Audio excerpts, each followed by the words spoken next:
Hello hi नमस्कार मु चिन्मय समस्त को वेलकम करुच्ची स्किल टाइम विथ चिन्मय पिला माने आज आमे जानिबा इंडियन पॉलिटी रो आउ गोटे इंपोर्टेंट टॉपिक ऊपर जहा ऊपर कि मु top most 20 MCQ multiple choice question पिला माने नहीं आछि कि वाइस प्रेसिडेंट ऑफ इंडिया हमें देखिबा कि वाइस प्रेसिडेंट ऑफ इंडिया ऊपर जहा भी क्वेश्चन पिला माने एग्जाम ओरिएंटेड आसीबार संभावना अछि आगुरु भी आसीची सेही सब क्वेश्चन एथिरे हमें डिस्कशन करिबा आगुरु तुम मन जानिथिबो प्रेसिडेंट ऑफ इंडिया को विषय रे भी टॉप मोस्ट 20 क्वेश्चन बच्चा बच्चा क्वेश्चन ही हमें आनिथिले जेमति कि एग्जाम रे निहाती ताठू बाहर को जीव ही नाही exactly vice president of India जो टॉप 20 क्वेश्चन अछि पिला माने आ बाहर को कौनसी एग्जाम रे एसएससी हो ओएसएससी हो ओ ट्रिपल एसएससी हो कौनसी क्वेश्चन आ बाहर को पिला माने जीव नाही आगुरु मध्य एई क्वेश्चन रु आगुरु एग्जाम रे आसीची मध्य सो डिस्कशन करिबा डेरी न करी फर्स्ट क्वेश्चन पिला माने who is the ex officio chairman of the Rajya Sabha पचारची राज्यसभार पदाधिकारी अध्यक्ष किए तो माने इनडायरेक्टली पचारची राज्यसभार अध्यक्ष किए हंती option A president of India option B prime minister of India option C vice president of India option D speaker of Lok Sabha पिला माने मने रख राज्यसभार सबुबेले जे अध्यक्ष हुअती से हमर वाइस प्रेसिडेंट ऑफ इंडिया ही हुअती किंतु लोकसभार जे अध्यक्ष हुअती सीए हमर से एमपी मानक भितरु जने बछा हेकी अध्यक्ष बा प्रेसिडेंट बा चेयरमैन बनती किंतु लोकसभार स्पीकर बनती किंतु राज्यसभार जे अध्यक्ष तांकु कुआ जाय पिला माने चेयरमैन और लोकसभार जे मुख्य तांकु कुआ जाय स्पीकर सो राज्यसभार चेयरमैन सब बेले वाइस प्रेसिडेंट ऑफ इंडिया ही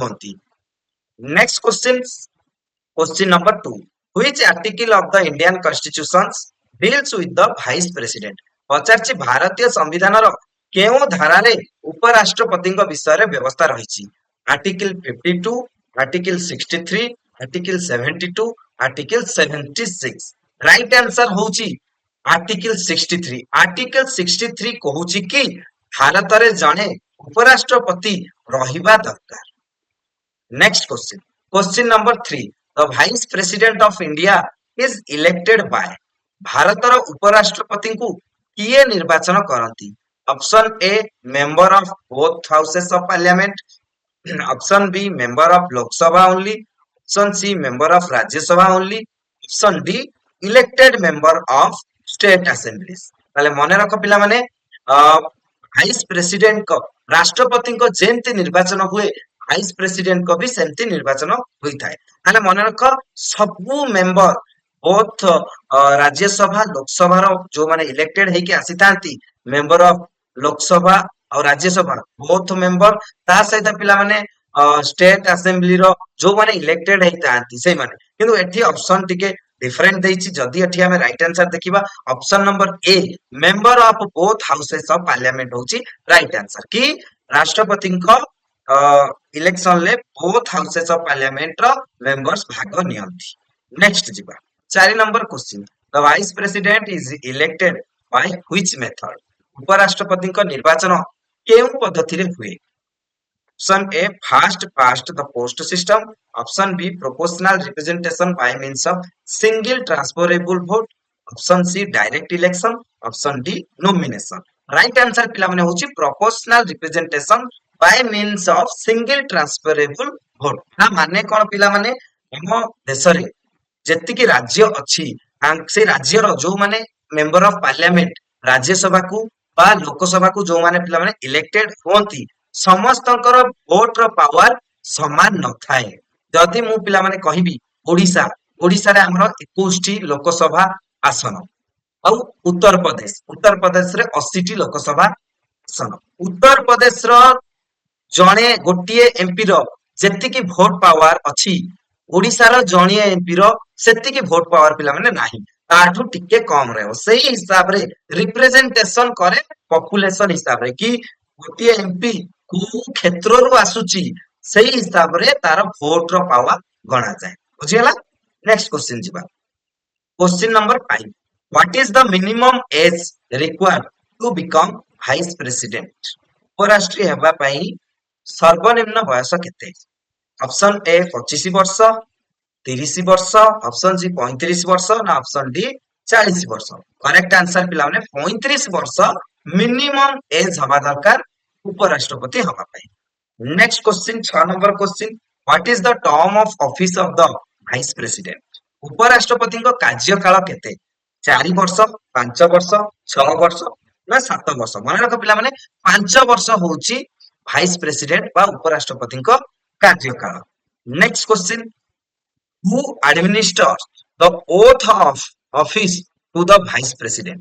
उपराष्ट्रपति को पद और गोपनीयतार शपथ किए पाठ करांती? Option A prime minister, option B president of India, option C chief justice of India, option D speaker of Lok Sabha. ताले मन रख पिला माने ऑप्शन बी, एटा देखो ऑप्शन बी सी हे जाईची, ठीक अछि। ताले ऑप्शन बी होची right answer, president of India पिला माने वाइस प्रेसिडेंट को तांकर शपथ पाठ करे थांती। 8 number question, the vice president submits his resignation to? पचारची उपराष्ट्रपति तांकर इस्तफा काहाकू प्रदान करती? मन रख पिला माने रेजिग्नेशन, ओथ सेरिमनी शपथ पाठ हो किबा इस्तफा, वाइस प्रेसिडेंट केवल सब जिंस प्रेसिडेंट को ही देई परिबे। ताले एटी राइट आंसर हबो president. Next question 9 number question, the vice president can be removed from office by? उपराष्ट्रपति को किपरि पदरु हटा जाई परिबो?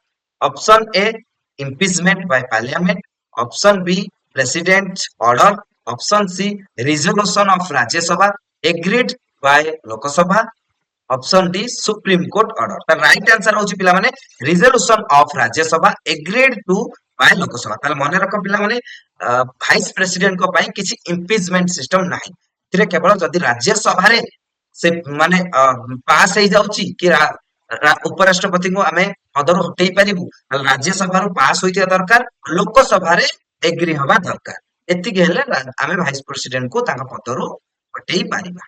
Next question 10 number question, how many days notice is required for a resolution to remove the vice president? उपराष्ट्रपति को हटाइबा पई प्रस्ताव आनिबा को केते दिनर नोटिस आवश्यक? पिला माने उपराष्ट्रपति को ताका पदरु हटेबा पूर्वरु केते दिन आगुरु ही इन्फॉर्म करिया दरकार बा नोटिस करिया दरकार? माने को 14 दिन आगुरु नोटिस दबा दरकार। Next question 11 number question, which house initiates the removal process of the vice president? पचारची को उपराष्ट्रपति को हटाइबा प्रक्रिया रे केउ गृहरु आरंभ हुए?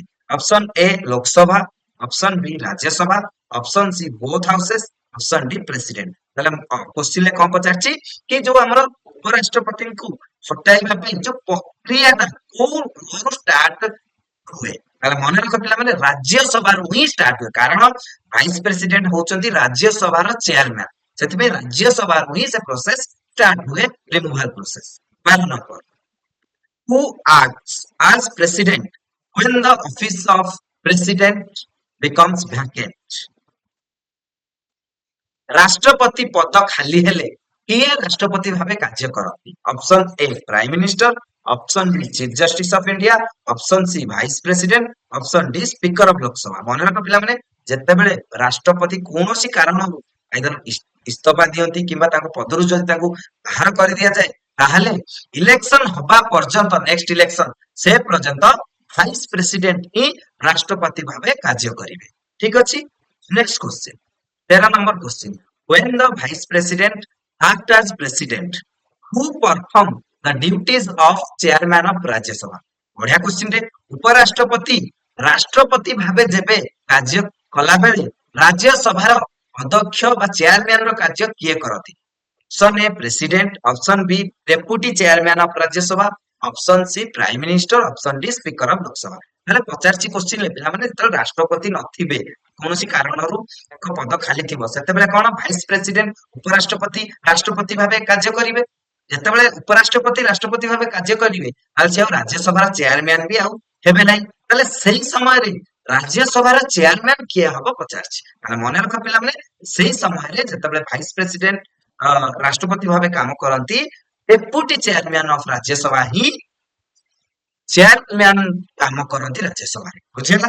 Next question 14 number question, which article deals with the term of office of the vice president? ଉପରାଷ୍ଟ୍ରପତିଙ୍କ କାର୍ଯ୍ୟକାଳ କେଉଁ ଧାରାରେ ଉଲ୍ଲେଖ ହୋଇଛି? Article 63, option B article 64, option C article 65, option D article 67। ପଚାରିଛି କଣ କ୍ୱେଶ୍ଚିନରେ କି ଉପରାଷ୍ଟ୍ରପତିଙ୍କ କାର୍ଯ୍ୟକାଳ କେଉଁ ଆର୍ଟିକଲରେ ଲେଖା ଅଛି? ତାର ରାଇଟ ଆନ୍ସର ହଉଛି ଆର୍ଟିକଲ 67। ଆର୍ଟିକଲ 67 ରେ ହିଁ ଲେଖା ଯାଇଛି ଉପରାଷ୍ଟ୍ରପତିଙ୍କ କାର୍ଯ୍ୟକାଳ ବିଷୟରେ। Next question 15 number question, which articles deals with the vice president acting as president? ଉପରାଷ୍ଟ୍ରପତି ରାଷ୍ଟ୍ରପତି ଭାବେ କାର୍ଯ୍ୟ କରିବା ସମ୍ବନ୍ଧୀୟ ବ୍ୟବସ୍ଥା କେଉଁ ଧାରାରେ ରହିଛି? ଯେତେବେଳେ ପିଲାମାନେ ରାଷ୍ଟ୍ରପତି ପଦ ଖାଲି ରୁହେ, ରାଷ୍ଟ୍ରପତି ଭାବେ କାର୍ଯ୍ୟ କରନ୍ତି, ସେଇ ଯୋଉ ପ୍ରୋସେସଟା କୋଉ ଆର୍ଟିକଲରେ ଲେଖା ଅଛି କି ଉପରାଷ୍ଟ୍ରପତି ରାଷ୍ଟ୍ରପତି ଭାବେ ମଧ୍ୟ କାର୍ଯ୍ୟ କରିପାରିବେ? ମନେ ରଖ ପିଲାମାନେ, ଆର୍ଟିକଲ 65 ରେ ହିଁ ଲେଖା ଯାଇଛି ଉପରାଷ୍ଟ୍ରପତି ରାଷ୍ଟ୍ରପତି ଭାବେ କାର୍ଯ୍ୟ କରିପାରିବେ ଯେତେବେଳେ ରାଷ୍ଟ୍ରପତିଙ୍କ ପଦ ଖାଲି ଥିବ। Next question 16 number question, the vice president must be qualified for election as a member of? ଉପରାଷ୍ଟ୍ରପତି ହେବା ପାଇଁ ବ୍ୟକ୍ତି କେଉଁ ଗୃହର ସଦସ୍ୟ ହେବାକୁ ଯୋଗ୍ୟ ହୋଇଥିବା ଆବଶ୍ୟକ? Option A Lok Sabha, option B Rajya Sabha, option C state legislative assembly, option D legislative council. ମନେ ରଖ ପିଲାମାନେ, ଭାଇସ ପ୍ରେସିଡେଣ୍ଟ ହେବା ପାଇଁ ସେ ବ୍ୟକ୍ତିଙ୍କର ଯୋଗ୍ୟ ରାଜ୍ୟସଭା ସଦସ୍ୟଙ୍କ ଯୋଗ୍ୟ ସହ ସମାନ ହୋଇଥିବା ଦରକାର, ତାହେଲେ Rajya Sabha right. Next question 17 number question, which of the following is not a qualification for becoming vice president? ନିମ୍ନଲିଖିତ ମଧ୍ୟରୁ କେଉଁଟି ଉପରାଷ୍ଟ୍ରପତିଙ୍କ ଯୋଗ୍ୟତା ହବାର ଯୋଗ୍ୟତା ନୁହେଁ? Option A citizen of India, option B minimum 35 year of age, option C qualified to be a member of Rajya Sabha, option D must have been an MP for 5 years। ମନେ ରଖ ପିଲାମାନେ, ଉପରାଷ୍ଟ୍ରପତି ହବା ପାଇଁ ଯୋଗ୍ୟତା ମୁଁ ଯଦି କହିବି, ସେ ଭାରତର ନାଗରିକ ହୋଇଥିବା ଦରକାର, ମିନିମମ୍ 35 ବର୍ଷ ହୋଇଥିବା ଦରକାର, ସେ କ୍ୱାଲିଫାଏଡ ହଉଥିବା ଦରକାର ରାଜ୍ୟସଭା ମେମ୍ବର ପାଇଁ। ତାହେଲେ ଏଠି ଯଦି ମୁଁ ତିନିଟା ଅପସନ ଦେଖିବି କି ତିନିଟା ଯାକ ଇଏ କରୁଛି, ଲାଷ୍ଟ ଅପସନ ଟା must have been an MP for 5 years। ସେମିତି କିଛି ଯୋଗ୍ୟତା ନାହିଁ କି ଉପରାଷ୍ଟ୍ରପତି ହବା ପାଇଁ ତମେ ଏମପି ହୋଇଥିବା ଦରକାର, ସେମିତି କିଛି ପିଲାମାନେ ଯୋଗ୍ୟତା ନାହିଁ। Next question 18 number question, a person holding an office of profit under the government is? ସରକାରୀ ଅଧୀନରେ ଲାଭଜନକ ପଦବୀ ଧାରଣ କରୁଥିବା ବ୍ୟକ୍ତି କଣ ହେଇପାରିବ ବା କଣ ନ ହେଇପାରିବ ପଚାରିଛି। ମନେକର ଜଣେ ବ୍ୟକ୍ତି ସରକାରୀ କୌଣସି ଗଭର୍ଣ୍ଣମେଣ୍ଟ ଜବ କି ଗଭର୍ଣ୍ଣମେଣ୍ଟ ପଦରେ ଧାରଣ କରୁଥିବା ବ୍ୟକ୍ତି କଣ ହେଇପାରିବ? Option A eligible to become vice president, not eligible to become vice president, eligible with prime minister permission, eligible with parliament permission। ମନେ ରଖ ପିଲାମାନେ, ଯେପର୍ଯ୍ୟନ୍ତ ତମେ କୌଣସି ଗଭର୍ଣ୍ଣମେଣ୍ଟ ପଦରେ ଅଛ ବା ସରକାର ଅଧୀନରେ ଲାଭଜନକ କିଛି ପଦବୀରେ ଅଛ, ସେ ପର୍ଯ୍ୟନ୍ତ ତମେ ଭାଇସ ପ୍ରେସିଡେଣ୍ଟ ପାଇଁ ଏଲିଜିବୁଲ ନୁହଁ। ଯେବେ ତମେ ପିଲାମାନେ ପଦରୁ ଇସ୍ତଫା ଦବ ଦେନ୍ ତମେ ଏଲିଜିବୁଲ। ତାହେଲେ ରାଇଟ ଆନ୍ସର କଣ ହବ? Not eligible to become vice president, ଯେବେ ତମେ କୌଣସି ଗଭର୍ଣ୍ଣମେଣ୍ଟର ଲାଭଜନକ ପଦବୀରେ ଅଛ। Next question 19 number question, who was the first vice president of India? ଭାରତର ପ୍ରଥମ ରାଷ୍ଟ୍ରପତି କିଏ ଥିଲେ? ମନେ ରଖ ପିଲାମାନେ, ଡକ୍ଟର ସର୍ବପଲ୍ଲୀ ରାଧାକୃଷ୍ଣ, ଯାହାକୁ ଆମେ କହୁଛନ୍ତି ଡକ୍ଟର ଏସ୍ ରାଧାକୃଷ୍ଣ ହିଁ ଭାରତର ପ୍ରଥମ ଉପରାଷ୍ଟ୍ରପତି ଥିଲେ। ଆଉ ଗୋଟେ କ୍ୱେଶ୍ଚିନ କହିଦଉଛି ପିଲାମାନେ, ଭାରତର ପ୍ରଥମ ରାଷ୍ଟ୍ରପତି କିଏ ଥିଲେ? ଡକ୍ଟର ରାଜେନ୍ଦ୍ର ପ୍ରସାଦ ଭାରତର ପ୍ରଥମ ରାଷ୍ଟ୍ରପତି ଥିଲେ। ଆଉ ଉପରାଷ୍ଟ୍ରପତି ପ୍ରଥମେ କିଏ ଥିଲେ? Doctor Sarvepalli Radhakrishna. Okay, next question 20 number question, which constitutional article provide for the election of the vice president? ଉପରାଷ୍ଟ୍ରପତିଙ୍କ ନିର୍ବାଚନ ସମ୍ବନ୍ଧୀୟ ବ୍ୟବସ୍ଥା କେଉଁ ସାମ୍ବିଧାନିକ ଧାରାରେ ରହିଛି? ଅପସନ ଏ ଆର୍ଟିକଲ 66 ରେ ହିଁ ପିଲାମାନେ ରହିଛି କି ଆର୍ଟିକଲ 66 ରେ ଲେଖା ହେଇଛି ବା କହୁଛି କି ଉପରାଷ୍ଟ୍ରପତିଙ୍କ ନିର୍ବାଚନ ବିଷୟରେ ଆର୍ଟିକଲ 66 ରେ କ୍ଲିୟରଲି ମେନସନ ହେଇଛି। ଓକେ, ତାହେଲେ ଏଇ 20ଟା ମୋଷ୍ଟ ଇମ୍ପୋର୍ଟାଣ୍ଟ କ୍ୱେଶ୍ଚିନ ଥିଲା। ମୁଁ ପିଲାମାନେ କହି ରଖୁଛି, ଏଇ 20ଟା କ୍ୱେଶ୍ଚିନ ଭିତରୁ ହିଁ ଯଦି ଭାଇସ ପ୍ରେସିଡେଣ୍ଟ ଅଫ ଇଣ୍ଡିଆଙ୍କ ବିଷୟରେ କିଛି ଏକ୍ସାମରେ କ୍ୱେଶ୍ଚିନ ଆସେ, ଡେଫିନେଟଲି 20ଟା ଭିତରୁ କିଛି ନା କିଛି ଆସିବ। ଓକେ, ଆଉ ବାହାରକୁ ଯିବ ହିଁ ନାହିଁ। ଓକେ, ନେକ୍ସଟ ସେମିତି ପିଲାମାନେ ଆଉ କିଛି ସିରିଜ ଆଣିବା। ଏଇ ସିରିଜଟା ଚାଲିଥିବ ଇଣ୍ଡିଆନ ପଲିଟିର। ନେକ୍ସଟ ଆମେ prime minister of India series ଆଣିବା। Okay, thank you all. ଯଦି ଭିଡିଓଟି ଭଲ ଲାଗିଛି ଲାଇକ୍ ପିଲାମାନେ କରନ୍ତୁ, ଅଧିକରୁ ଅଧିକ ସେୟାର କରନ୍ତୁ। ଆଉ ଯଦି ନୂଆ ଅଛନ୍ତି ଏଇ ଚ୍ୟାନେଲରେ ସବସ୍କ୍ରାଇବ ବଟନ ନିଶ୍ଚୟ ଟିପନ୍ତୁ। ଧନ୍ୟବାଦ।